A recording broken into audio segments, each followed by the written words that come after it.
కేంద్ర ప్రభుత్వ కార్మిక ప్రజా వ్యతిరేక విధానాలను నిరసిస్తూ సిఐటియు 3 మండలాల రైతు సంఘాల ఆధ్వర్యంలో పిఠాపురంలో జైల్ బరో కార్యక్రమం నిర్వహించారు. తహసీల్దార్ కార్యాలయం నుంచి పట్టణ పోలీస్ స్టేషన్ వరకు ర్యాలీ నిర్వహించగా పోలీసులు నాయకులను అరెస్ట్ చేసి స్టేషన్కు తరలించారు. ఈ సందర్భంగా సిఐటియు జిల్లా అధ్యక్షుడు దువ్వా శేషుబాబ్జీ, రైతు సంఘం కార్యదర్శి అప్పిరెడ్డి మాట్లాడుతూ కేంద్ర ప్రభుత్వం ప్రభుత్వ రంగ సంస్థలను ప్రైవేటీకరించడం నిలిపివేయాలని డిమాండ్ చేశారు. సుప్రీంకోర్టు తీర్పు ప్రకారం కనీస వేతనం 26,000 అమలు చేయాలని కోరారు. మున్సిపల్ శానిటేషన్ విభాగాన్ని ప్రైవేట్ వ్యక్తులకు అప్పగించడాన్ని తీవ్రంగా వ్యతిరేకిస్తున్నామని, ఉపాధి హామీ పథకాన్ని కేంద్ర ప్రభుత్వం నిర్వీర్యం చేస్తోందని ఆరోపించారు. కార్యక్రమంలో సిపిఎం మండల convener Kunche Chinna, Koneti Raju, Karnam Viswanatham, G Veerababu, KVV Satyanarayana, Narayana Reddy, K Appanna తదితరులు పాల్గొన్నారు.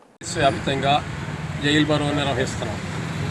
కార్మిక సంఘం, రైతు సంఘం, ఎస్ఎగాన్ సంఘం, వృత్తిదారులు అందరు కలిపి ఈ జైలు బరో నిర్వహిస్తున్నాం. కేంద్ర ప్రభుత్వ విధానాలకి నిరసనగా నిర్వహిస్తున్నాం.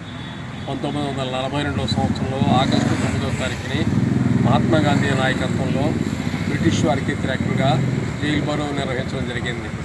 ఆ తేదీని పురస్కరించుకుని నిన్న చేయాలి, నిన్న వర్కింగ్ డే కాదు, అందుకని ఈరోజు చేస్తాం. ఆ రోజు బ్రిటిష్ వాళ్ళకి వ్యతిరేకంగా చేయాల్సి వస్తుంది, ఈరోజు బీజేపీ వాళ్ళకి వ్యతిరేకంగా చేయాల్సి వస్తాం.